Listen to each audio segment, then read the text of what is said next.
നടനെ ഭയങ്കരമായിട്ട് അറ്റാക്ക് ചെയ്തുകൊണ്ടിരിക്കുക. ഞാൻ ചിന്തിച്ചു എന്തിന് അത് ആളുടെ വരവിനെ പേടിക്കുന്നുണ്ട്. ഏത് വരവ്? ആളുടെ പൊളിറ്റിക്കൽ എൻട്രീനെ ഇന്ത്യ ഭയക്കുന്നുണ്ട്, ഇന്ത്യയിലെ പൊളിറ്റിക്കൽ ടീമുകൾ ഭയക്കുന്നുണ്ട്. അതുകൊണ്ടാണ് അദ്ദേഹത്തിൻ്റെ അവസാന ചിത്രത്തിന് ഇത്ര അധികം ഒരു വേട്ടയാണത്.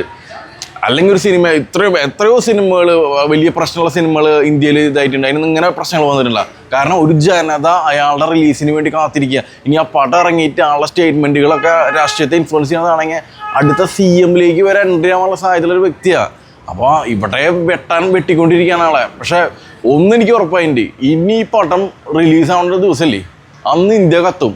ഇന്ത്യയിലെ ആളുടെ ഫാൻസ് അല്ലെങ്കിൽ ഇന്ത്യൻ സിനിമ ഇൻഡസ്ട്രി ഒക്കെ അതിനെ സപ്പോർട്ട് ചെയ്യും. കാരണം ഇത് ഇന്ത്യയിലെ ആക്ടേഴ്സിനെ വളരെ ഇൻഫ്ലുവൻസ് അല്ലേ. ഒരു നടൻ്റെ സിനിമേനെ ഇങ്ങനെ ഇതാക്കാന്നൊക്കെ പറയുമ്പോൾ ഇത് നിസാര സംഭവത്തിലേക്ക് എല്ലാം പോകണം. പാട്ടം ഇറങ്ങി കോടികളുടെ കളക്ഷൻ അടിക്കുന്ന ഷുവറാണ്.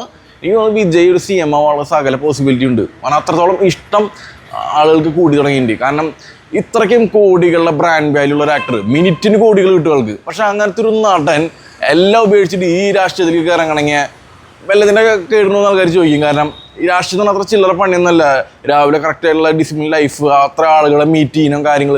സെലിബ്രിറ്റി ലൈഫ് വേറെയാണ്, അത് വേറൊരു മായിക ലോക, അടിച്ചു പൊളിക്കാം, ഗ്ലാമർ ലൈഫ്. അതൊക്കെ വിട്ടിട്ട് ഈ വെള്ളിയിട്ട് ജനങ്ങളുടെ സാധാരണ ഗ്രൗണ്ട് ലെവലിൽ ഇറങ്ങിയിട്ട് ആളുകളെ സേവിക്കണമെങ്കിൽ അതിനൊരു പ്രത്യേക മനോഭാവം വേണം. ആ മനോഭാവത്തിലേക്ക് വിജയ് എത്തിയിട്ടുണ്ടെങ്കിൽ അതിലെന്തുകൊണ്ട് ആള് തമിഴ്നാട് സ്റ്റേറ്റിന് ഒരുപാട് ഗുണം ചെയ്യണം, ഒരുപാട് കാര്യങ്ങൾ ആൾ ചെയ്തിട്ട് ഈ ലോകത്ത് നിന്ന് മുടങ്ങുമെന്ന് പറയില്ലേ, അങ്ങനെ ഒരു സ്റ്റേറ്റ്മെൻറ്റിലാണ് ആളിപ്പം നീങ്ങുന്നത്.